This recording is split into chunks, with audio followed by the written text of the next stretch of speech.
किंवा आपल्या माध्यमातून ते बोलण्याचा प्रयत्न या अगोदर देखील करतायत। मदुराईच्या जो मंदिराचा जो सगळा मुद्दा आहे त्यावरून अमित शहानी थेट उद्धव ठाकरे यांना काय होता असतो तू काय झाला असतो अशा प्रकारची थेट टीका केलेली आहे आणि शिवसेनेची नेमकी सगळ्या भूमिका चला काय? किमान आमच्या बाबतीत ते आजही दखल घेत आहेत, या गोष्टीचा आम्हाला आनंद आहे की राष्ट्रीय स्तरावरती पण देखील ज्यावेळी विषय येत असताना ते त्यांना आमची चिंता आहे। पण मला असं वाटते आम्ही खरं हिंदुत्व काय हे आम्हाला कोणी सांगायची गरज नाही आणि ते वारंवार आम्ही सिद्ध करण्याची भूमिका आम्ही घेतलेली आहे।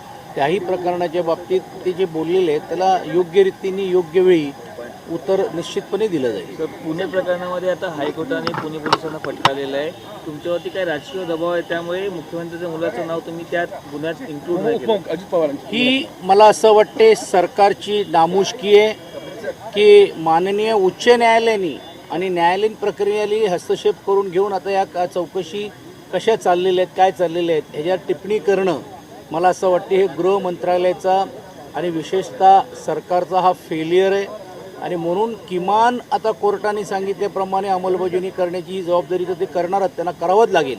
पण हे का झालं, का केलं गेलं नाही आणि या सर्व विषयाच्यावरती अंतिम आठवड्यामध्ये विरोधी पक्ष या नात्याने आम्ही संपूर्ण चर्चा घडवण्याचं काम आम्ही करू।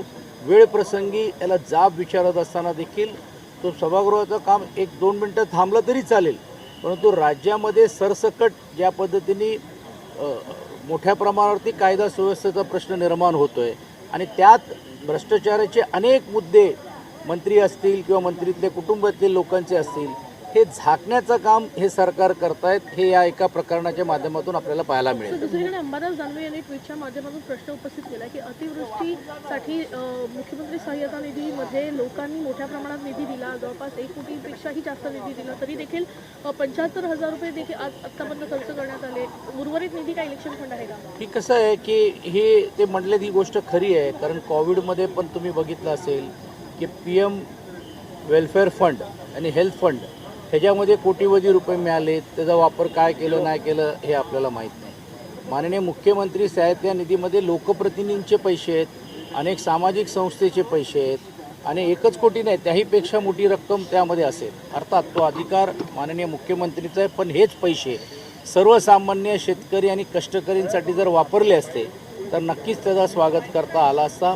पण निवळ फक्त माहितीच्या अधिकारावरती आम्हाला जी मिळालेली माहिती आहे काही लाख रुपयेच खर्च त्या निधीतून झालेले आहेत, ही दुर्दैवी आहे आणि यातूनच ही कशी निराशजनक परिस्थिती आहे हे याच्यातून स्पष्ट होतं। कारण तुम्हाला सर्वांनाच माहीत आहे की पूर परिस्थितीच्या माध्यमातून ज्यावेळी तुम्ही बघितलं असेल की केंद्र सरकारची टीम ही रात्री आली, रात्री पाणी केली आणि त्यावेळी ज्यावेळी त्यांना प्रस्ताव पाठवा म्हणून सांगण्यात आलं, हा प्रस्ताव 27 नोव्हेंबरला म्हणजे तब्बल 1 महिन्यानंतर राज्याने पाठवण्याचं काम केलेलं आहे। ह्याच्यातूनच त्यांची निराश परिस्थिती ही स्पष्ट होते। उद्धव ठाकरे मुख्यमंत्री असताना मुख्यमंत्री सहायता निधीतून जो दिला जाणारा निधी आहे त्यावरती कायम सत्ताधाऱ्यांनी बोट ठेवलं की 2च कोटी दिले आणि 1च कोटी दिले। राज्यात कायदा सुव्यवस्थेचा प्रश्न गंभीर असल्याचं अहिर म्हणालेले आहे। त्याबरोबरच त्यांनी शेतकऱ्यांसाठी मिळणाऱ्या निधीबाबतही काही प्रश्न उपस्थित केलेले आहेत।